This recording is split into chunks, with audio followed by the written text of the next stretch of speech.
Hey everyone, it's Magnus. Have you ever played Whatever Floats Your Boat?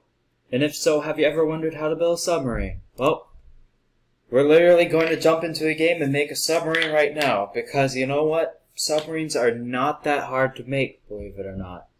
Really simple.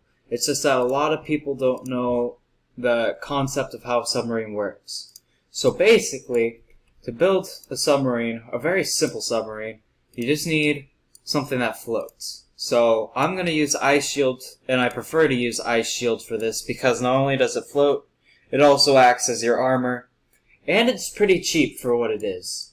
So we've got a nice thing of 3 Ice Shields.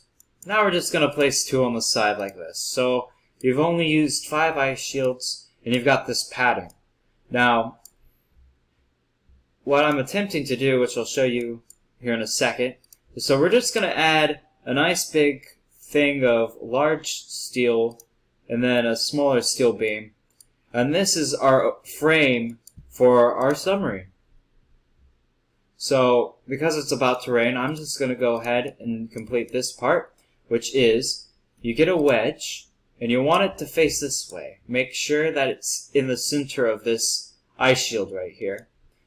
And it's facing this way like so. Because what you're going to do is you take your seat and you're just going to stick it on to this ice wedge. Like so. Now you can just remove this. And because we're being shot at, it's the perfect time to test it out and hightail it out. And as you can see, it works pretty well. But I think we can do a bit better, actually. I think we could put some more weight. Now, what I want you to keep in mind is that whenever we put weight onto this submarine, we're not going to stick it on the tail. The tail only has weight because it acts as a lever. You see how it goes down like that? And the float in the front pulls us up? That's just what you want to have, just so that way it can dolphin up and down. Otherwise, what happens is it just gets stuck. And my guess is you don't want that to happen. So, we can knock out 2 birds with 1 stone by putting a cannon in the middle. By putting weight in the middle, we still have the same agility and control that we had before, but now when we dive, we can stay down for a bit longer and go a bit deeper. So let's find that guy that was shooting at us earlier. There he is.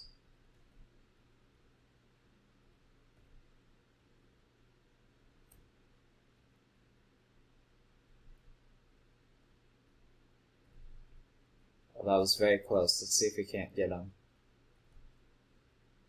Of course, it takes a little bit of practice, but once you get used to the aiming system, you can get him. You just have to be a really good shot, but it's definitely worth it.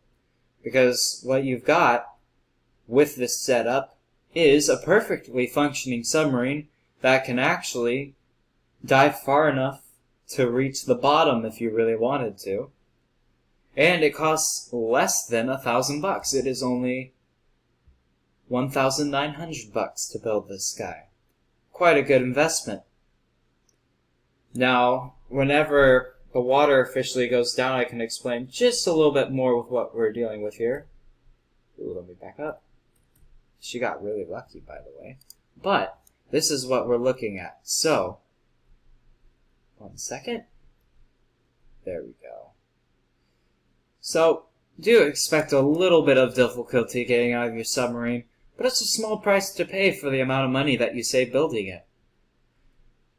The overall design, like I was talking earlier, is you have some weight in the back to pull it down and a bit of float in the front to bring it up. But you may have also noticed I have 2 ice shields on the sides. These ice shields just simply act as float to keep the boat from tipping over. You don't have to use ice on the sides. You could actually use weight on the sides if you wanted to. But that can get a bit complicated, which is why I just recommend when you're starting out, use ice. But overall, all submarines share this basic principle. The more and more you experiment with this, the better you will get at making submarines. I hope this helps.